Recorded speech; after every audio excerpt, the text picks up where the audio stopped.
नमस्कार मंडळी, माझं नाव अमेय सरखोत आणि आपण बघत आहात आमचा न्यूझीलंड हा मराठी यूट्यूब चॅनेल। तर सर्वप्रथम तुम्हा सर्वांना आषाढी एकादशीच्या खूप खूप शुभेच्छा। पांडुरंग हरी। तर आषाढी एकादशी साजरी करण्यासाठी आपण आलेलो आहोत चिन्मय मिशन न्यूझीलंड येथे। तर चिन्मय मिशन आणि ऑकलंड मराठी असोसिएशन ह्या दोन संस्था मिळून आषाढी एकादशी साजरी करणार आहेत। चला तुम्ही पण या आमच्याबरोबर। मंडळी, आतमध्ये गेल्यावरती समोर स्वामी चिन्मयानंदांचा हा फोटो आहे।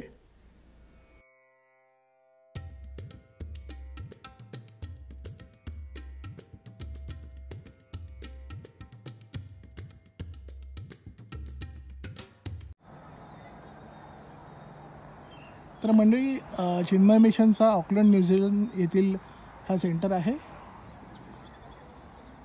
तर हे जे तुम्हाला घर दिसतंय तिथे ते जे त्यांचे आचार्य आहेत ते इथे राहतात। आणि बघा, चिन्मय निकुंज वेलबिंग सेंटर हा नवीनच झालेला आहे हल्लीच।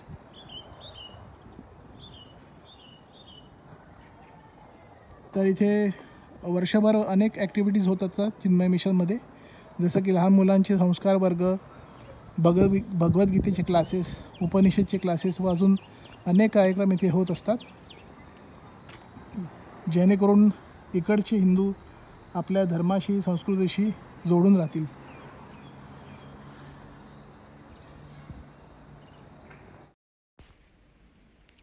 मंडळी, इथे चिन्मय मिशनची माहिती आहे।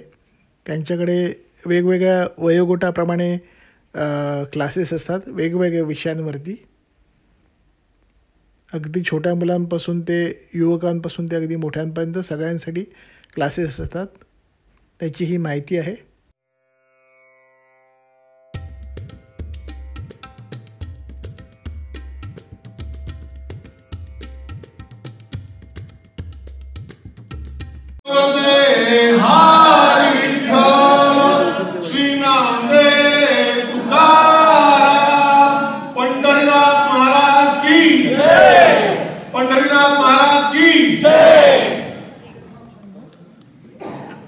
सर्व उपस्थित भक्तगणांना ऑकलंड मराठी असोसिएशन आणि चिन्मय मिशन ऑकलंड यांच्यातर्फे आषाढी एकादशीच्या हार्दिक शुभेच्छा।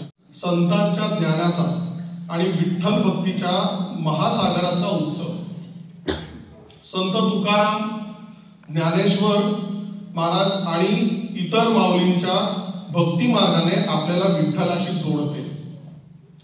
चला तर मग विठ्ठल नामाच्या गजरात ही पवित्र यात्रा आपण एकत्र साजरी करूया। तो आज मैं आपसे कुछ प्रश्न पूछूंगा। I'll ask you some questions so that you can think about it. I won't give you knowledge, but I'll leave you with some questions. हम भगवान में मानते हैं, भगवान की मानते हैं? भगवान ने क्या कहा है हमें? If I ask this question, what are we supposed to be doing in life? If our kids ask this question, what is the purpose of life? What is the right way of doing things? What should be done? What should not be done? निद्रा लागेल तेव्हा माझ्याकडे येईल, तोपर्यंत भगवान विष्णू तिथेच उभे राहतात घराच्या समोर। आणि आई वडिलांना छान असा एक आराम होतो आणि त्यांना छान झोप येते, तेव्हा पुंडलिक उठतो आणि भगवान विष्णूंचं दर्शन घेतो। मग भगवान विष्णू म्हणतात, बोल बाळा, तुला काय मागायचंय?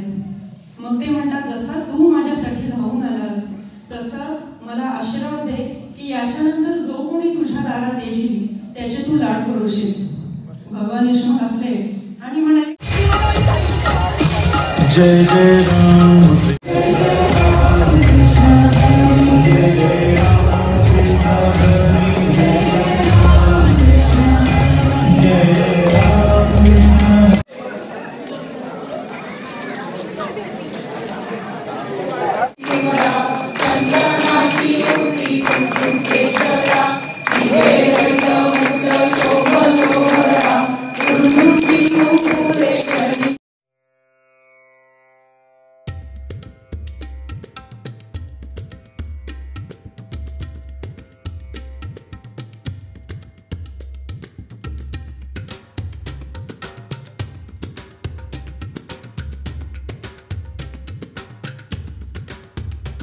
राम